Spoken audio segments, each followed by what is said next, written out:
2 minutes pour comprendre aujourd'hui rectocolite hémorragique, comment la gérer au quotidien? C'est la question qu'on va poser à Mathilde. Mathilde, comment vous avez fait, vous? Alors gérer la rectocolite hémorragique au quotidien, c'est vraiment très important parce que les symptômes sont hyper handicapants de cette maladie. Donc la première chose à faire, c'est effectivement de gérer matériellement le quotidien, s'assurer qu'on a toujours des toilettes à proximité, sinon ça peut générer vraiment de l'anxiété. Avoir toujours des lingettes sur soi, moi c'est ce que j'ai fait, j'avais aussi du rechange. Et aussi ces médicaments, des choses qui vont pouvoir nous aider à s'apaiser, à apaiser les symptômes, à gérer une situation urgente.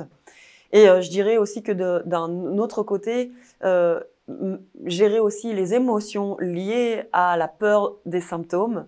C'est super important d'accepter de se faire aider là-dessus. Moi, je me souviens que j'étais très anxieuse à l'idée de sortir de chez moi au plus fort de la crise, de pas réussir à trouver des toilettes assez rapidement et du coup de me retrouver dans une situation honteuse. J'avais du mal à accepter qu'on puisse m'aider ou qu'on puisse voilà, m'aider dans cette situation-là.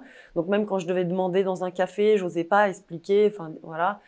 Donc je pense que voilà, accepter de se faire aider, c'est aussi d'être dans une position d'humilité par rapport à sa situation à l'instant T et d'accueillir ses émotions, de les réguler pour pouvoir mieux gérer en fait ces bouffées de stress et de honte aussi associées à ces symptômes-là qui peuvent être rapidement survenir en fait liés aux Donc, symptômes de dans cette un maladie. premier temps, on apprend à gérer matériellement, on Voilà, repère les toilettes, on balise le parcours, on a des change-tas. voilà, Et dans un second pour temps, très rester très apaisé. vite, il faut apprendre à gérer ses émotions, les émotions des symptômes Voilà, qui exactement, arrivent et écouter son pour corps. s'apaiser. Je vous remercie de tous ces conseils. Nos émissions vous plaisent, alors aidez-nous à faire grandir la chaîne.